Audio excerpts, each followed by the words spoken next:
Hidrostática, ecuación general y principio de Pascal. ¿Qué diferencia a un fluido de un sólido? Supongamos que tenemos un cubo de un material sólido, digamos concreto, y otro compuesto de un fluido, agua líquida, por ejemplo. Ahora apliquemos una fuerza tangencial en alguna de las caras de ambos cubos, de manera que los dos estén sometidos a esfuerzos cortantes, es decir, la cantidad de fuerza aplicada en dirección tangencial a una superficie por unidad de área. El cubo de concreto tendrá a contrarrestar el efecto de dicha fuerza, al sufrir una deformación estática. Por su parte, el bloque de agua experimentará un movimiento neto en dicha cara del cubo respecto a la cara opuesta, y se dice que empezará a fluir. Entonces se concluye que cualquier condición no nula de esfuerzo cortante hará que el fluido tenga movimiento neto, cosa que no ocurre con lo sólido. Dada la definición anterior, decimos que un fluido se encuentra bajo una condición hidrostática o de reposo si no existe esfuerzo cortante en ningún punto del fluido.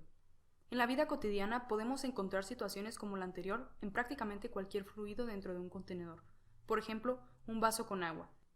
Inclusive si el vaso experimentase un movimiento en traslación o rotación sobre su propio eje, el fluido seguiría bajo una condición hidrostática, pues como el agua acelera junto con el vaso, no hay como tal un movimiento relativo de una parte del líquido con respecto de otra, de lo cual se concluye que no puede existir esfuerzo cortante.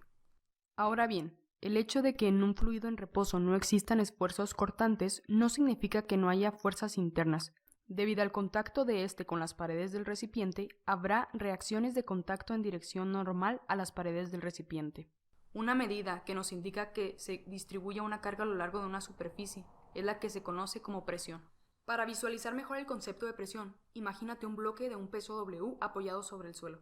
La fuerza que ejerce el bloque sobre el suelo es el peso mismo de este. No obstante, dicha fuerza no se distribuye a lo largo de todo el suelo, sino solamente en el área A de contacto entre ambos.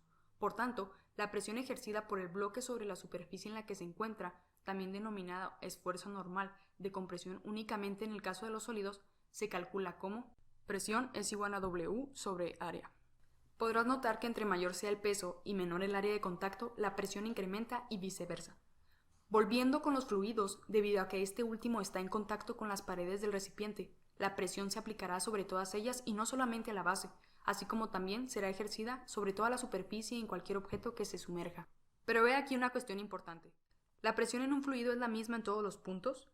Para responder esta pregunta, imaginemos que en un fluido en reposo definimos un eje coordenado tridimensional de ejes X, Y y Z, y supongamos que, en efecto, la presión pudiese variar dependiendo de la posición respecto a nuestra referencia coordenada. Diríamos entonces que la presión es una función de X, Y y Z. Ahora consideremos un diferencial de volumen del fluido de dimensiones y de peso. La presión se distribuye a lo largo de la superficie de este diferencial, razón por la cual sobre cada una de las 6 caras debe de actuar una fuerza normal. Dado que el fluido se encuentra en reposo, concluimos que nuestro diferencial de volumen debe estar en equilibrio. Aplicando análisis estático y suponiendo que la presión en el origen del sistema coordenado es de magnitud P, se tiene lo siguiente. Reordenando, tendríamos las siguientes ecuaciones. Considerando que el peso del diferencial del volumen es la densidad del fluido ρ por el volumen diferencial de V, por la aceleración gravitacional se obtiene ahora que la derivada parcial de P con respecto a Y por la diferencial del volumen es igual a menos la densidad por la gravedad por la diferencial del volumen. Si sabes algo de cálculo de varias variables, tal vez te hayas percatado ya de que las 3 ecuaciones anteriores no son más que las componentes rectangulares del gradiente de la presión, el cual está igualado al producto de la densidad, que es un escalar, multiplicado por el vector de aceleración gravitacional, es decir, en general, las fuerzas internas de un fluido pueden ser debido al gradiente de presiones del fluido, a la acción de la gravedad y a esfuerzos viscosos. La resultante de todas ellas provocará ya sea que el fluido se mantenga en reposo o que se mueva con una aceleración neta. Lo anterior se expresa de la siguiente manera.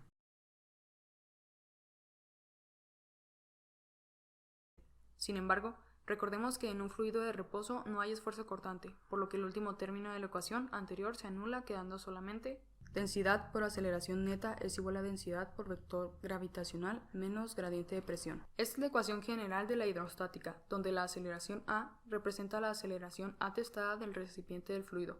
Por el momento supongamos que el recipiente se encuentra en reposo, lo cual nos regresa a nuestro punto anterior. Gradiente de presión es igual a densidad por vector gravitacional. Obteniendo las componentes de cada vector, tendríamos derivada parcial de p con respecto a x, y, más la derivada parcial de p con respecto a y, j, más la derivada parcial de p con respecto a z, k, es igual a la densidad producto de menos la gravedad j. Ya desde este punto puede apreciarse que la presión no cambia al desplazarse horizontalmente a lo largo del fluido, pero sí lo hace cuando desplazamos verticalmente, esto debido al peso mismo. Tenemos entonces, para poder conocer la presión con el cambio de profundidad en el fluido, resolvemos la ecuación diferencial en dirección y, dando como resultado P final menos P inicial es igual a menos la densidad por la gravedad por el cambio de altura. Reescribiendo la diferencia de altura como menos h y resolviendo para la presión, entonces tenemos presión es igual a presión inicial más la densidad por la gravedad por la altura. Así concluimos que la presión en cualquier punto de un fluido en reposo, denominada también presión hidrostática, es igual a la suma de la presión conocida en un punto de referencia más el punto de la densidad del fluido por la aceleración gravitacional y por la altura, o mejor dicho, profundidad, respecto a dicho punto de referencia. Aplicaciones comunes de la fórmula anterior son los barómetros y medidores diferenciales de presión. Los barómetros sirven para medir la presión atmosférica. Consiste en un tubo al vacío graduado en unidades de longitud con mercurio dentro, conectado a un contenedor, también con mercurio. Al actuar la presión atmosférica sobre el mercurio con el contenedor, este empuja al mercurio dentro del tubo, obligándolo a subir, modificando su altura.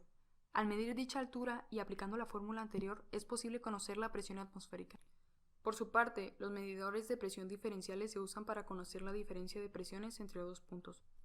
Consiste en un sistema de dos contenedores con fluidos diferentes dentro, los cuales están conectados por una serie de tubos que describen un recorrido con variaciones de altura y que contienen varios fluidos, los cuales se encuentran a alturas diferentes respecto a una referencia definida.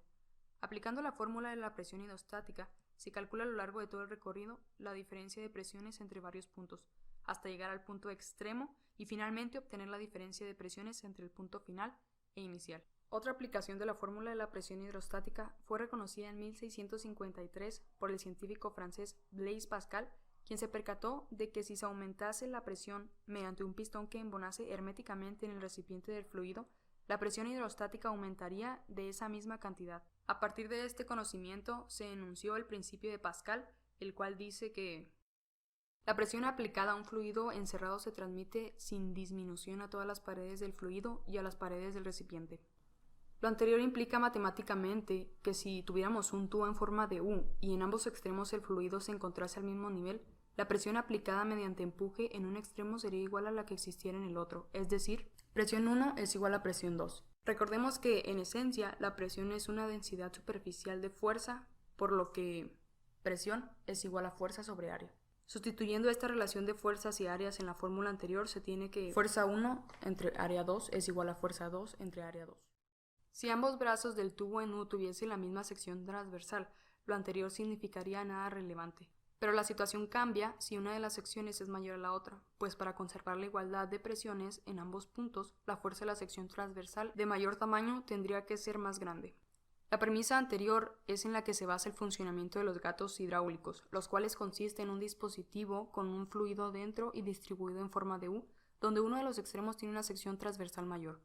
Al aplicar una fuerza a través de un pistón en la sección transversal de menor tamaño, un pistón puesto en el extremo de mayor sección tendrá que subir con una fuerza mucho mayor, pudiendo así levantar objetos pesados como autos. Aplicaciones de los principios de la hidrostática son muchos y los iremos analizando en los siguientes videos.